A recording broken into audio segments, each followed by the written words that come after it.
Welcome in. What do you think we're talking about today? Deadline day. You see a smile on your face, Rico. It's 4 hours. No, I just put two and two together. That's why. Because I heard one of these, and I was just like, that's not what I get what you did. Okay. Do we know where he is? 4 hours and counting. Each hour. Okay. Maybe more often than that. We'll see. Rico, that's where we begin, and we're going to stick with this for a good chunk of the show, trying to figure out what's going on in the head of Scott Harris. I think Scott Harris he's told you without telling you, and you kind of heard it in the update, the reports are, he's got a hard line in the sand. I want this for these guys. I'm not willing to take anything less than that. We have to wait and see. As the deadline gets closer and closer, I think teams start to become a little more flexible. Okay, are we going to do this or not type of thing. But I'm okay. But I haven't hit the button yet. You're not panicking? No. A little anxiety? No. None? None. You're just cool, calm, collected over there? This is his job. This is a first-time executive. Right. He's never done this before. So, is it at all possible he overplays his hand and he gets left holding the bag and we get pennies on the dollar? Does that not even enter your mind? No, maybe tomorrow, but let's let the man do his job, okay? It's like your mother telling you, get out the kitchen, I'm cooking. Leave me alone. He's doing his thing. He's quiet. That's not going on in your head? No. I mean, you guys, you're like being in the rocking chair, man. It gives you something to do, but at the end of the day, you went nowhere. Rico, I think they're going to move Lorenzen, and they should move him and Eduardo Rodriguez. The question is, will he get the return we want?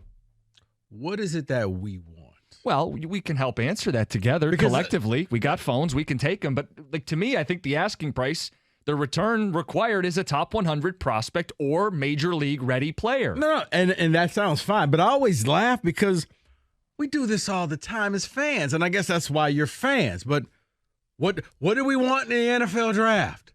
Oh, it's got to be defensive lines. Hey, David, what don't we do? We don't draft running backs in the first round. And what happened? All of a sudden, he did it, and you know what you do as a fan? You shrug your shoulder. He's a weapon, Rico. He's not just a running back. He's going to catch passes. It came down, for NHL free agency. Poor Kenny is locked out of X or Twitter because he keeps refreshing. And in the end, Eisman pulled off the deal. That's what we do. I understand where you are.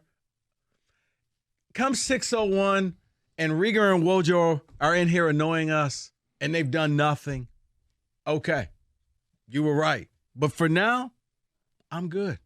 I'm going to let this man do his job. I have no panic. I have no anxiety. Rico. And I do believe because there has not been a deal made, he's going to get what you want. He's not just saying, I'll take anything. He's saying, no. New sheriff in town, you're going to respect me. So it sounds like he's not making a deal today. That's what it feels like right now. Gus over it's here. After 2:00. Make a deal. Rico, you said you're going to let him do his job.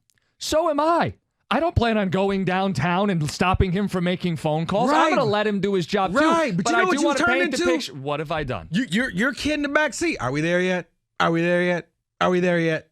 That's you. Are we there yet? I think there's a heightened emphasis when it's your first trade deadline. And we're trying to figure out what exactly it is that you do and what do you believe in and how are you going to build this thing. And yes, I respect drawing a hard line in the sand. But if you misplay your hand, if the market dries up, there's a deadline for you too, not just for the other guys. If we get to 6:00 and he's got to just take what he can get, he will have misplayed his hand. And you know what's going to enter the equation at that point, Rico? I know. Why didn't he hire a general manager? There it is. First-time executive. Asked about it a year ago. We'll get to it. Asked about it this summer. I'm going to get to it. Too much going on.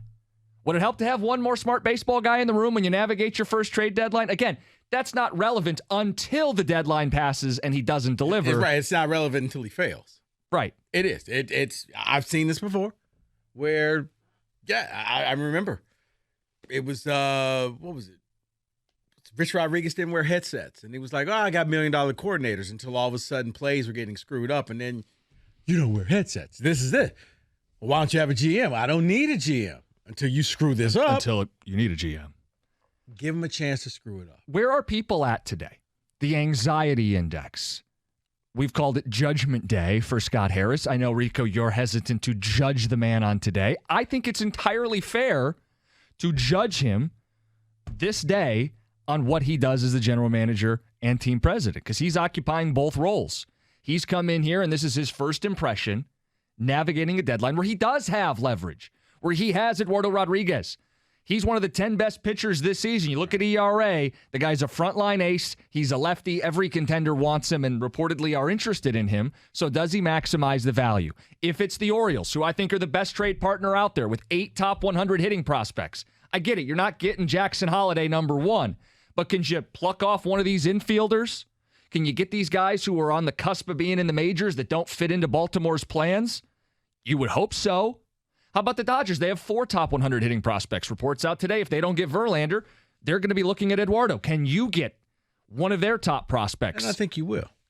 I think it happens, but right now it's set up for him to do it. But if he doesn't, he's not above reproach. He should be criticized, and we should question him. Oh, he should be. And I'm not going to sit here and try and defend him on this hill. Like, no. I am simply saying I can't criticize a man because he's in the process of doing his job. Now, if at the end of the day he does nothing or is lackluster, fair game. Jim, I can't stop you because I probably will join you.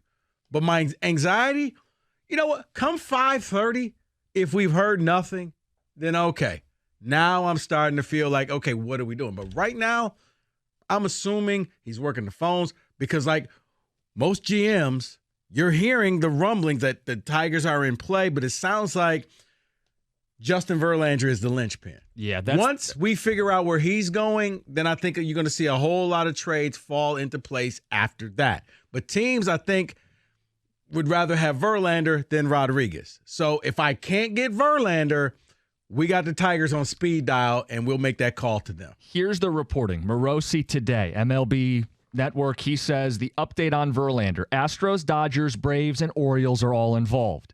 The same 4 clubs are engaged in other rotation options. They likely will come to a point where the suitors pivot to find pitching elsewhere. Right. AKA yeah, the it gets to that Tigers. point where if you're the Dodgers, if you're the Braves, you're okay. You know what? I'm tired of dealing with this Verlander. Call Detroit. Let's just make the deal, and we can live with that. That's what happens at the deadline. And at that point, now if you got 2 teams going, Harris is like, well, and telling the Dodgers, Atlanta's on the phone with me. I mean, it's like the scene out of Moneyball. I got them on the phone. What do you want to do? So, wait, something happened? No, David was just passing along that we're going to update people when we get stuff because, of course, stuff should happen today. We're of the belief stuff should happen today, but I want to check in with people. Except for David. It ain't happening yet. He's as skeptical as they come. Make the deal. David wants to talk about the 20 NFL players Harbaugh's going to get drafted. Hello, are you there? Are you in your office working, Scott? Do you know where your general manager is? Okay, it's simple as this. You team Rico, team Costa. Are you nervous or are you cool as a cucumber today? You have no issues, no stress. It's going to happen. No big deal. Or do you have that clock going in the back of your head? Tick, tick, tick, tick, tick, tick, tick, tick, tick, tick, tick. Is he going to do it? This is a first-time executive. A lot of pressure on Scott Harris. That's not why the tick, tick, tick, and that's not why it's the pressure. It's not because he's a first-time executive. Let's be real. Everybody still has PTSD from the last guy. And that's why you feel you need him to come in here and clean house. You need him to sweep out all and exercise all the demons. Show me you're different. Plain and simple. Show me you're different. Why is that so wrong to say, show me you're different? Today's a day. Today's a judgment day, a day to show me you're different. It's not wrong. It's just the fact that he just got here, and this man ruined it for 7 years. No time like the present. Understand. Hey, we can understand Avila's part of this, whether we want him to be or not. I mean, that's really why the anxiety is in here right now, because Tigers fans want to believe that this man is different. And because he's done nothing, you're now starting to feel, is he just a younger version of Al? I have not said that. But you feel that way. People are thinking it. Yeah?